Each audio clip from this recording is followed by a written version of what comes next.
Alma chapter 27. Now it came to pass that when those Lamanites who had gone to war against the Nephites had found, after their many struggles to destroy them, that it was in vain to seek their destruction, they returned again to the land of Nephi. And it came to pass that the Amalekites, because of their loss, were exceedingly angry. And when they saw that they could not seek revenge from the Nephites, they began to stir up the people in anger against their brethren, the people of Anti-Nephi-Lehi. Therefore they began again to destroy them. Now this people again refused to take their arms, and they suffered themselves to be slain according to the desires of their enemies. Now when Ammon and his brethren saw this work of destruction among those whom they so dearly beloved, and among those who had so dearly beloved them, for they were treated as though they were angels sent from God to save them from everlasting destruction. Therefore, when Ammon and his brethren saw this great work of destruction, they were moved with compassion, and they said unto the king, Let us gather together this people of the Lord, and let us go down to the land of Zarahemla to take our brethren the Nephites, and flee out of the hands of our enemies, that we be not destroyed. But the king said unto them, Behold, the Nephites will destroy us because of the many murders and sins we have committed against them. And Ammon said, I will go and inquire of the Lord, and if he say unto us, Go down unto our brethren, we will go. And the king said unto him, Yea, if the Lord saith unto us, Go, and we go down unto our brethren, and we will be their slaves until we repair unto them the many murders and sins which we have committed against them. But Ammon said unto him, It is against the law of our brethren, which was established by my father, that there should be any slaves among them. Therefore, let us go down and rely upon the mercies of our brethren. But the king said unto him, Inquire of the Lord, and if he saith unto us, Go, we will go. Otherwise we will perish in the land. And it came to pass that Ammon went and inquired of the Lord, and the Lord said unto him, Get this people out of the land, that they perish not. For Satan has great hold on the hearts of the Amalekites, who do stir up the Lamanites to anger against their brethren, to slay them. Therefore get thee out of this land, and blessed are the people in this generation, for I will preserve them. And now it came to pass that Ammon went and told the king all the words which the Lord had said unto him.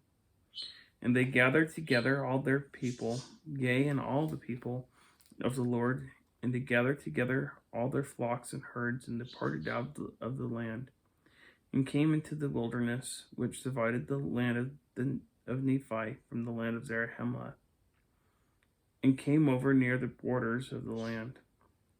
And it came to pass that Ammon said unto them, Behold, I and my brethren will go forth into the land here until we return, and we will try the hearts of our brethren, whether they will that they shall come into their land. And it came to pass that as Ammon was going forth into the land, that he and his brethren met Alma over in the place of which has been spoken. And behold, this was a joyful meeting. Now the joy of Ammon was so great, even that he was full, yea, he was swallowed up in the joy of his God, even to the exhausting of his strength, and he fell again to the earth. Now it was not this exceeding joy. Behold, this is joy which none receiveth, save it be the truly penitent and humble seeker of happiness. Now the joy of Alma in meeting his brethren was truly great, and also the joy of Aaron and Omner and Himni. But behold, their joy was not that to exceed their strength.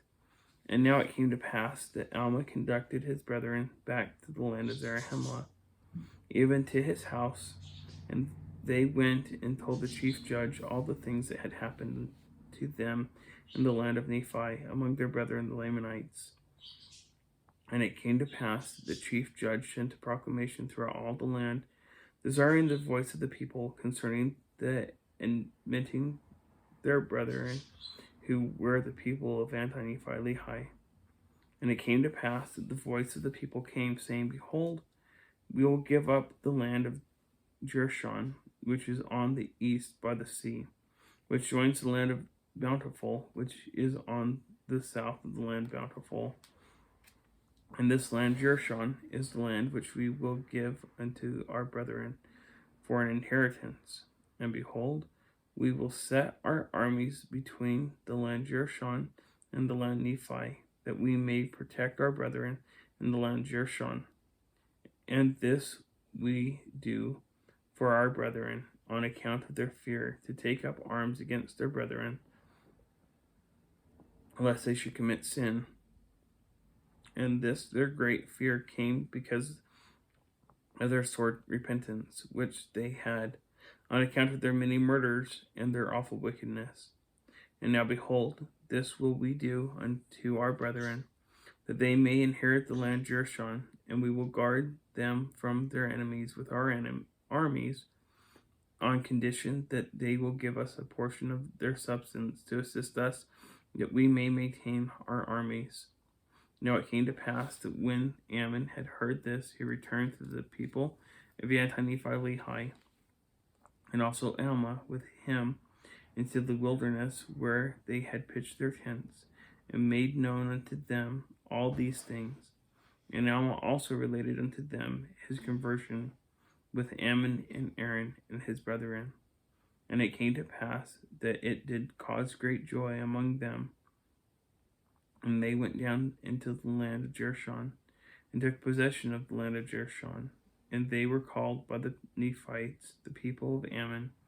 Therefore they were distinguished by that name ever after. And they were among the people of Nephi, and also numbered among the people who were of the church of God. And they were also distinguished for their zeal towards God, and also towards men.